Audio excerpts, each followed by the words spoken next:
What's up, everyone? Welcome to another video, and today we are, of course, going to be dealing with the Barclays Premier League, or the English Premier League. I don't know why I keep calling it the Barclays Premier League. I'm sorry, but we're dealing with the English Premier League, and we've got the Week 3 review show coming up. And of course, we're gonna get into it straight away because we don't want to waste no time. Manchester City 5, Arsenal 0 was the first game of the weekend. Of course, I already did a match reaction to this, so I'm not gonna really get too much into it.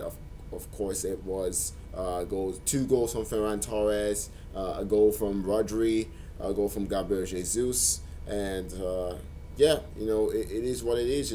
That's really how it goes for Arsenal. Really, I'm trying to remember who scored the fifth goal. Actually, I can't remember, but yeah, it's the way it goes for Arsenal, of course. And oh yeah, I forget. Gundogan opened the scoring. He scored the first goal. I'm sorry, Gundogan. But yeah, it was a decent performance from Manchester City, but they didn't even have to do too much. Arsenal just kind of bent over and took it. So it is what it is. Like I said, I did a match reaction on this, so check that one out. Check it out, actually. Yeah, it's one of my previous videos, so check that out. Might put the link in the description, or might be too lazy. I don't know. I'm gonna try and do it. We'll see how that goes. Yeah, check out that match reaction. And then I got, of course, Aston Villa against Brentford. Ivan Toney got his first goal of since he's been back since he's been playing in the Premier League. Actually, he's not been in the Premier League because he didn't get picked by Newcastle. Funny enough. But yeah, he scored his first goal, and then Emiliano Buendia equalized for Aston Villa. In a good game for the Bees, of course. They're still unbeaten, 5 points now from their first 3 games, so they are slowly closing in on those 40 points. Yeah, slowly but surely, definitely doing better than some other teams around. So yeah, good fight for the Bees. Aston Villa probably won't be happy about the fact that they couldn't get their first home win of the season. Well, actually, their second home win of the season because they won last weekend. But yeah, the Bees did it, and points are shared. And then we go over to Brighton against Everton. 2-0 victory for Everton. Demarai Gray getting up on the score sheet for the second week in a row. Actually, doing bits you can see from the big man over there. Demarai Gray, since he's been back in the Premier League from Leverkusen. And of course, Dominic Calvert-Lewin scoring from a penalty, and some attacking point from Richarlison trying to take the penalty ahead of Calvert-Lewin, even though Calvert-Lewin is, of course, the penalty taker. Pretty strange, pretty weird, but at the end of the day, Calvert-Lewin took it, and of course, he scored again this season. Not much to say about that. I think that's his third goal of the season as well. He scored in 3 games in a row. So yeah, that's a good start to the season for the big man DCL. And yeah, Everton 2-0 victory, so that's 7 points for them. For Brighton, their first defeat of the season. They were looking to go 3-0, but they suffered their first defeat of the season. And yeah, so two wins out of the first 3 is not a bad start for Brighton anyway. And considering some other teams have not got any points all season, so yeah. It's a good start to the season for them, and of course for Everton, that's unbeaten start, 7 points to start the season, so they got themselves in a really good position as well, and yeah, they'll take that for sure. Then we went over to Newcastle against Southampton. Of course, this game took a long time to heat up. It was 0 at half time, and then Wilson scores 10 minutes into the second half. Ellie Newsey equalizes in the 74th minute. You think, okay, yeah, that's what it is. It's going to be a 1-0 draw. But then Alan Maximan in the 91st minute makes it 2-1 to Newcastle. And you're thinking, okay, they've stolen it. They've got the win, their first win of the season. But no, James Ward-Prowse with a 96-minute penalty, a foul by Jamal Lascelles, I believe it was. I'm not too sure about that one. But that ends up being the goal that takes it away for Southampton, and they get the draw, their first, I believe, not their first one. What am I talking about? They drew against Manchester United last game. Newcastle's first point of the season could have been 3 points for them, but Southampton will actually get their second point of the season off the back of that 1-0 draw at St. Mary's against Manchester United. So they'll keep that one as well. Before they'll be positive about, of course, finding that equalizer late on, but of course, there goes with it, of course, again. But Newcastle will definitely be disappointed because they probably will feel like they should have got those 3 points. Then moving on to the next game, again during that same time window, Norwich City against Leicester City. Jamie Vardy opening the scoring, Timo Pukki equalizing right before halftime from the penalty spot. But Mark O'Brien, who hasn't scored in a really long time actually, the first ever Leicester City player to score a goal in the Champions League for them. Their first the first man to score a Champions League goal for Leicester City. Remember from 2016, I believe, in that one solitary season in the Champions League that year. And he scores the winner for them at Carrow Road. So there you go. There it is. Scoring the winner against a team, newly promoted team from the Championship after being the first person to score in the Champions League. How about that for Mark O'Brien? And Leicester City, for them, they get a bounce back victory since after that 4-1 shellacking they took at West Ham last Monday. So they bounced back from it as expected, to be honest, and they moved up to 6 points after that win against Wolves on opening day. For Norwich City, it's 3 defeats to start the season.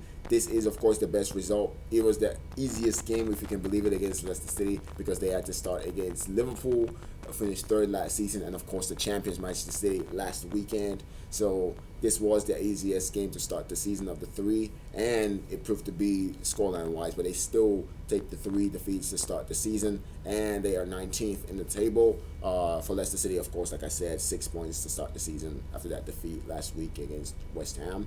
But yeah, they'll be feeling positive about their prospects after that win at Carrow Road. And then speaking of West Ham, 2-2 in a London derby, another London derby, a lot of London derbies to start this season. Another London derby, West Ham United 2, Crystal Palace 2, and I didn't even know the stat of the fact that Crystal Palace have only lost now twice in the last 10 visits to West Ham in the Premier League, both at Bowling Ground, Upton Park, and this new West Ham Stadium. So that's a pretty impressive result. Vieira gets his first point of the new season, his first point as a Premier League manager. West Ham, of course, will be disappointed because they couldn't make it 3 wins to start the season like Brighton, but they did get a draw. They're still unbeaten as well, so they'll be feeling better. They are in second place right now. Of course, this draw actually put them in first top spot, but they are now, of course, in second place right now.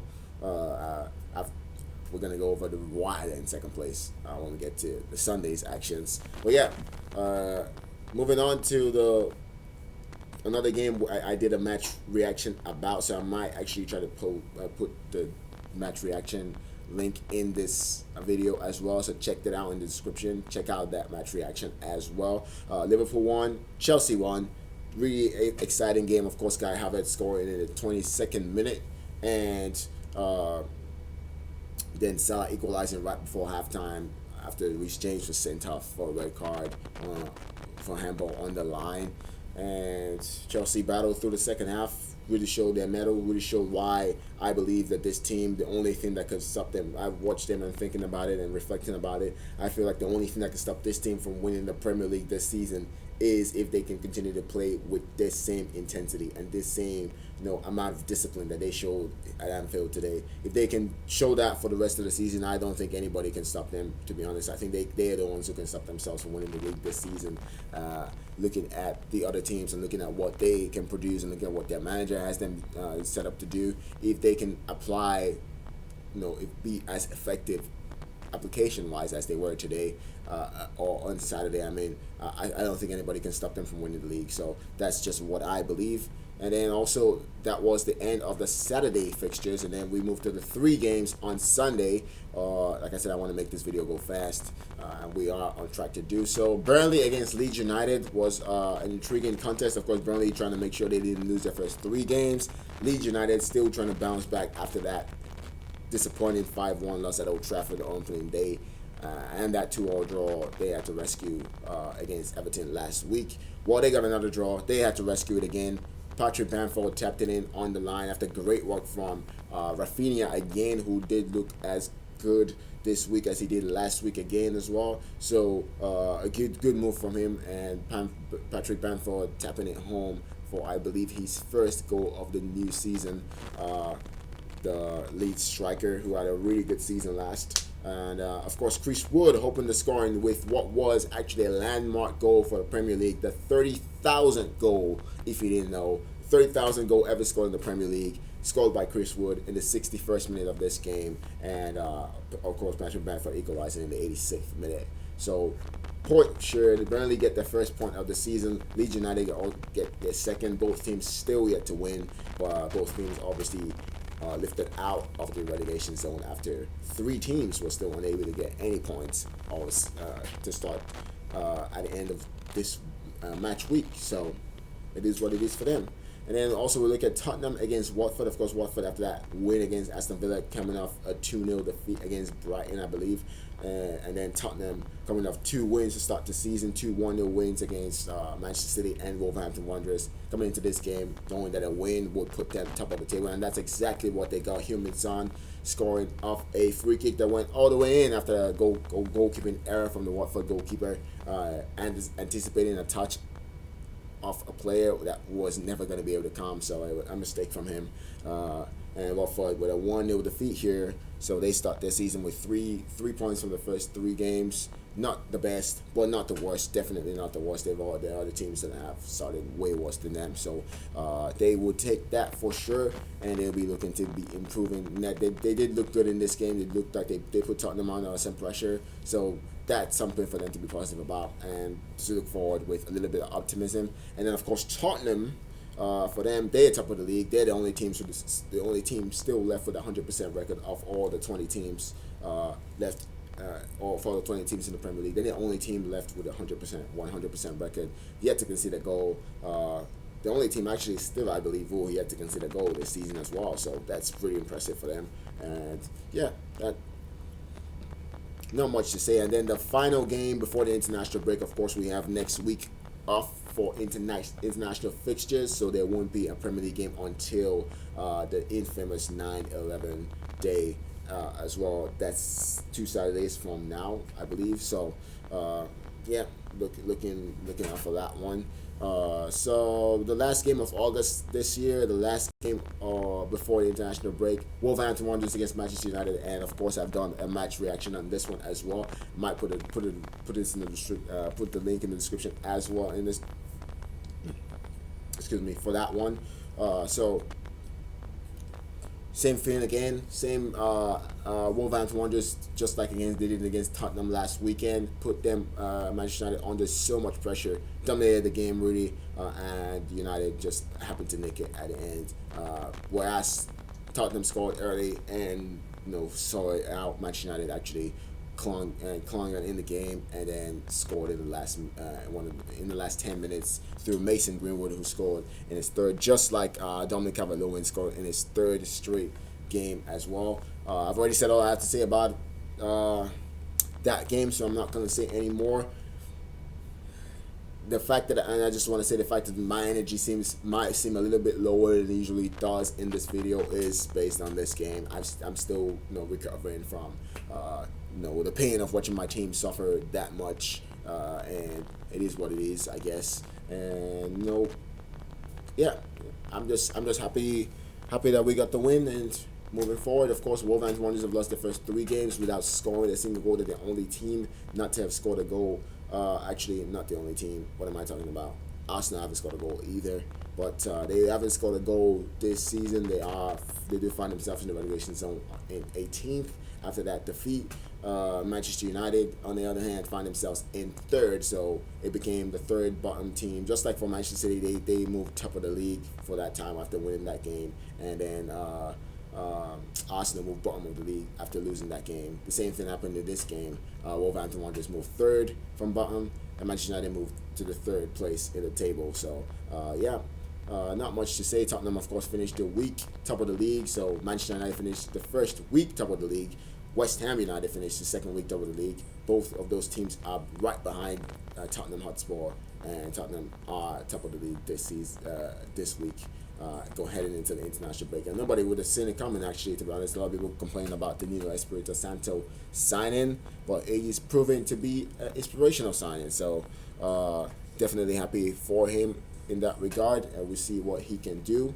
continue to do for Tottenham. Of course, they got North London derby coming up not too long from now, and we're gonna see what they can do, of course. And yeah, we're just looking forward to the rest of the season. I'm gonna be out. Thank you for watching, of course. Yeah, I'm out. Enjoy your day. Enjoy your week. I know I am going to try to do mine. Enjoy mine as well. So I'm out. Thank you. Peace.